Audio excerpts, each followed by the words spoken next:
Hi everyone, welcome back to Lifting the Lamp. I'm Frater Eleftheria, and tonight I'm going to be talking about a very sacred symbol, the symbol of the Holy Pentagram, as designed particularly by Eliphas Levi. The pentagram, I think, is quite an underrated symbol in Western spirituality. On the one hand, you've got the Christians and people like that who think that the pentagram is a symbol of evil, of the devil. And if they were talking about the inverted pentagram, they would be right in saying that, much as the inverted cross is a symbol of evil. But much as the upright cross is a symbol of Christ, of the union of human and divine, so too is the pentagram, in its proper use, a symbol of the union of the divine and the human in a single being, the perfect human being. And so it's a very deep, very important symbol. But unfortunately, we often only think about the pentagram in Western esotericism in terms of the use of the pentagram in magic and in banishing rituals in particular, where it's kind of just representative of one of the four corners, which really sells the pentagram as an image short. But Eliphas Levi, who was a 19th century occultist from France, very influential on the 20th century occultists that went after him, went into some detail designing a new symbol of the pentagram which incorporated a lot of meaning and a lot of different symbols containing a lot of depth and a lot of really profound spiritual knowledge, all wrapped up in this symbol of the pentagram. And even today, there's a variation of this version of the pentagram that is in use by the Gnostic movement, the modern Gnostic movement. This is a more modern design of that same pentagram of Levi's. And this pentagram has many uses. It's a very powerful symbol for spiritual protection. If you put it up around your house, over doorways and such, it can ward off really negative kind of energy and negative kind of entities being able to enter your space. It's a very holy, very sacred symbol, tantamount to the crucifix for Catholics, which is another symbol of the divinized human being outstretched on some sacred symbol.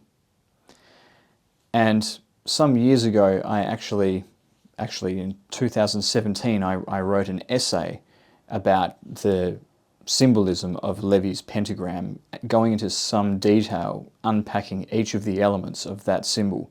So what I wanted to do is share that with you tonight. I've sort of rediscovered it recently and thought it was something that I should share with all of you. So I'm now going to do a narration of my previous writing on the symbolism of Levi's pentagram.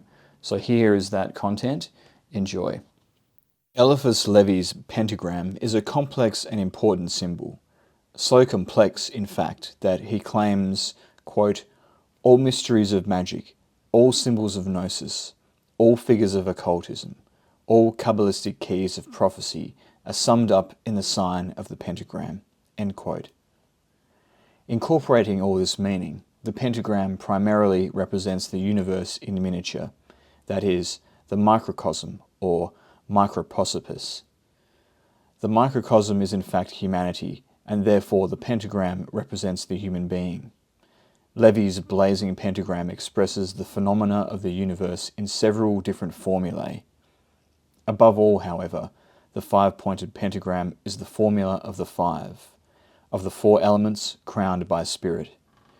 There is divine realization to be attained through the employing of that formula, quote, provided that he, the magician, knows, dares, wills, and keeps silent, provided that he is familiar with the usages of the pentacle, the cup, the wand, and the sword, provided finally that the intrepid gaze of his soul corresponds to those two eyes which the ascending point of our pentagram presents upon. That is the meaning of the blazing pentagram in general. A more complete analysis of all the symbols of the pentagram now follows. The monad. The topmost symbol at the topmost point of the pentagram is a small circle. This represents the monad or singular point of eternity that is Godhead. It is from this that all else in creation emanates in its various forms. The eyes. These eyes might be regarded as the eyes of God, but only insofar as they are the eyes of God's lesser countenance, that is, the microprosopis. As eyes, they represent the presence of God, as well as the divine knowing of the enlightened human being. They are not unlike the eyes of the Buddha. In addition, the eyes represent the eyes of Horus. In Egyptian mythology, the two eyes of Horus represented the sun and the moon. Therefore, the two eyes are a symbol of duality, positive and negative, masculine and feminine. The masculine and feminine. The two polarities of the universe are represented elsewhere besides the eyes. In fact, the symbolism of masculine, feminine, and their union is quite prevalent in the pentagram. Towards the center of the figure, the glyphs for the sun and the moon appear side by side. Each occupies one of the two sides of the pentagram. These are the two pillars, Jachin and Boaz, one for the active force and the other for the passive. These two pillars of the Temple of Solomon also represent the two pillars of the Tree of Life, signified by Geburah and Chesed. The synthesis of these two opposites is shown between the pillars as the symbols of Mercury and Venus conjoined. This stands for their child, Hermaphroditus, who is both male and female. Here the androgynous nature of the microprosopis is revealed. This mystery is conveyed further in the symbol for Mars, which is repeated in two variants. One has the cross of Venus, indicating that it signifies the female, meanwhile the other, pure arrow, represents the male. These two variations also represent the two pillars called strength and mercy.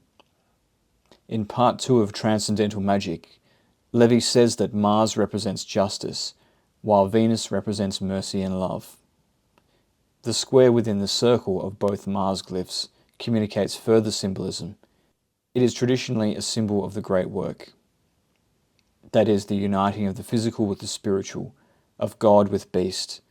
But in the stylized Mars glyphs, the microcosm is being represented in both the male and female aspects.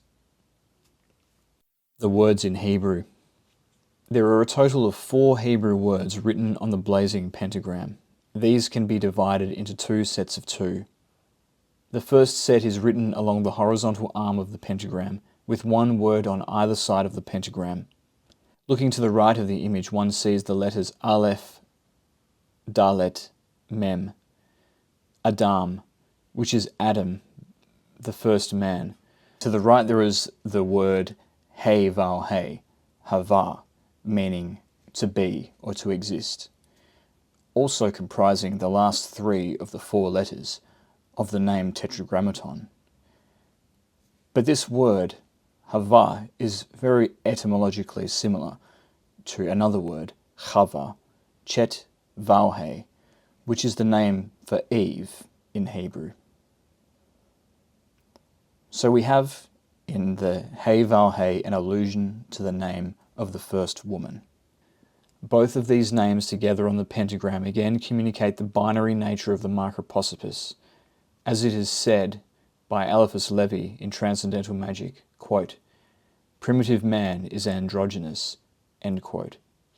Curiously, the names of the first 2 people are placed on a pentagram in such a way that they are directly above the pillar opposite to their correspondents. So, the name Adam floats above the feminine pillar of mercy, while the name Eve is above the masculine pillar of strength. This is reminiscent of the way the father and mother are placed on the pillars of the Tree of Life as Chokhmah and Binah. Now Adam and Eve are playing roles analogous to Abba and Aima, the Divine Father and Divine Mother, but on a microcosmic scale. This placement of the names Adam and Eve might also encourage us to contemplate the intermingling of opposites within one another.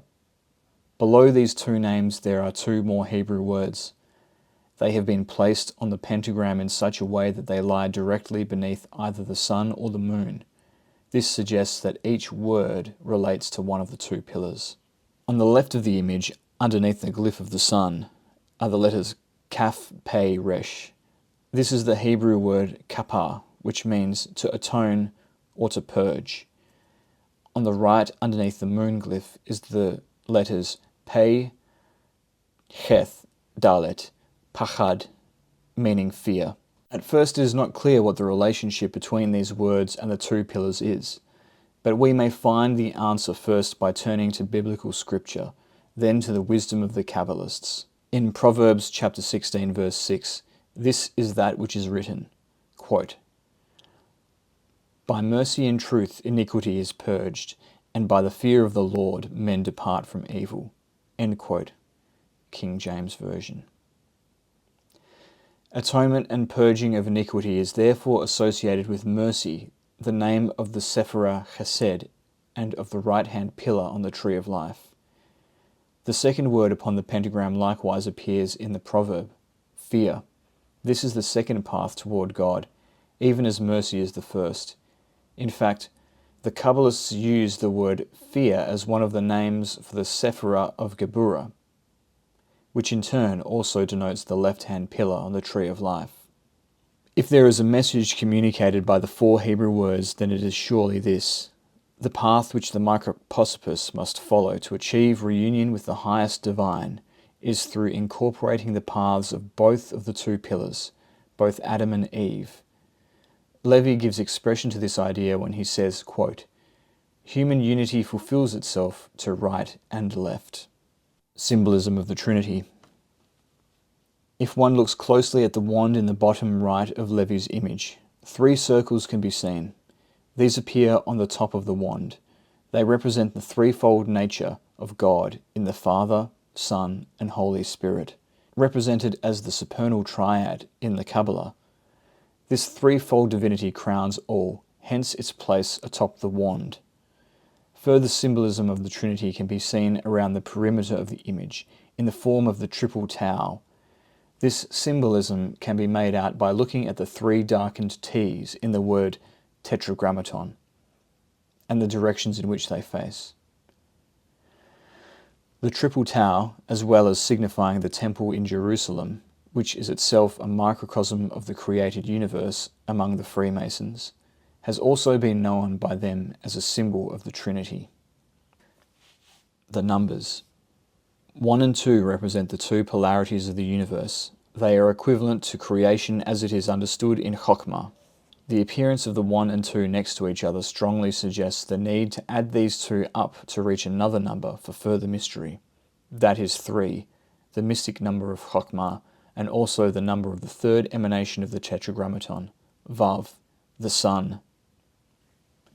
1, 2, and 3 represent Binah, and the manifestation of creation in sets of 3. It therefore also represents the mysteries of the Trinity. Again, the succession of the 3 numbers points toward the generation of the mystic number from them. In this instance, it is 6, the mystic number of Binah. Like 3, 6 also has connotations with the sun. The letter Vav enumerates to 6, and the Sephirah of the sun, Tiphereth, is also attributed to the 6. In both cases, therefore, the sets of numbers are encouraging us to think of the subject of the pentagram, the micropospus, who is the Son, and therefore also the Word made flesh. The micropospus embodies all polarities and all trinities in itself, yet in Levi's pentagram it also further combines within itself the 4, the 5, and the 7, the 4 elements. There are a couple of means by which the division into 4 elements is communicated. Firstly, there is the word tetragrammaton, written around the perimeter of the pentagram. This refers to the name Yod-He Vav-He, which is divided into 4 letters corresponding to the 4 elements. In addition, the 4 elements are depicted as the 4 magical weapons, that is, the wand, cup, sword, and pentacle. Like tetragrammaton, they appear around the perimeter of the symbol. Each weapon stands for an element: the wand for fire, the cup for water, the sword for air, and the pentacle for earth. The 5 points. The pentagram's 5 points represent the 4 elements, plus spirit. These 5 are united as one in the human being as microcosm, an outstretched human figure is further suggested by the shape of the five-pointed star. The eyes at the topmost point designate the face, with the other 4 points forming the 4 limbs. Levi has provided a method by which we can ascertain which point is to be attributed which element. The 2 symbols of Saturn at the star's bottommost points resemble the wands and swords respectively. Thus a pattern is established whereby the element of each point of the pentagram is determined by the magical tool that lies directly anti-clockwise to that arm. The topmost point has no magical tool by this method. It is instead attributed to spirit. The 7 planets. All 7 astrological planets appear in Levi's pentagram. In addition to being symbols in their own right, they appear to convey further meaning. This further meaning can be gleaned from the manners in which they have been stylized and, in some cases, conjoined. Such additional meaning has already been discussed elsewhere in this video.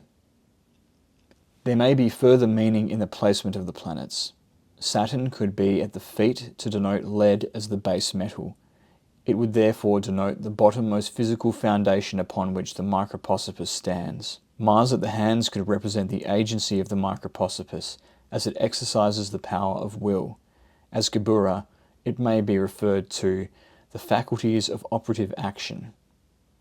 The colloquialism of a hand has always stood for an agent acting at the behest of a governing principle. That principle is in the head of the microprosopis, which has been assigned the glyph of Jupiter. Perhaps this is because Jupiter, as king of the gods of Olympus, can be regarded in some contexts as the director of the divine plan. Jupiter is also Chesed, the highest of the Sephiroth that are encompassed by the body of microprosopis. The caduceus. In the center of the figure, and just below the united glyphs of Mercury and Venus, is the caduceus. This is the wand of Hermes, and it represents the synthesis of all things in the universe by the power of the creative force. It is appropriate that the caduceus should appear with these glyphs. Like the sign of Hermaphroditus, the caduceus is related to the process of generation. Levi describes this process as symbolized by the letter G in some versions of the pentagram. Like the caduceus and the sign of Hermaphroditus, here that G appears at the center of such variants of the pentagram symbol. The Alpha and the Omega. The final symbols to consider are the Alpha and Omega appearing toward the top and bottom of the image. This is a reference to the microprosopis as the Son of Man, who said in Revelation chapter 22 verse 13, "I am Alpha and Omega, the beginning and the end, the first and the last." King James Version. This refers to eternity and therefore to the eternal nature of the spiritualized human being. Humanity began as the Adam Kadmon, the archetypal man. Likewise, the end point of humanity is to achieve the divine state once more. I hope you've enjoyed this presentation on the pentagram of Eliphas Levi. If you did enjoy it, please leave a like on the video, subscribe to my channel to support my work. You can also subscribe to my channel on Odyssey.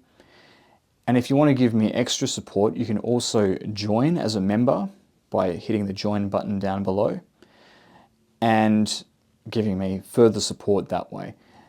And as of just today, I have activated super thanks on my YouTube account as well. So if you want to send a special kind of message or some other form of using super thanks, you can do that by pressing the thanks button down below. And there's a lot of different options to choose from for the super thanks. So there's 2 ways that you can give extra support to my channel. That's all from me for now. Thank you again for listening, and I'll see you next time.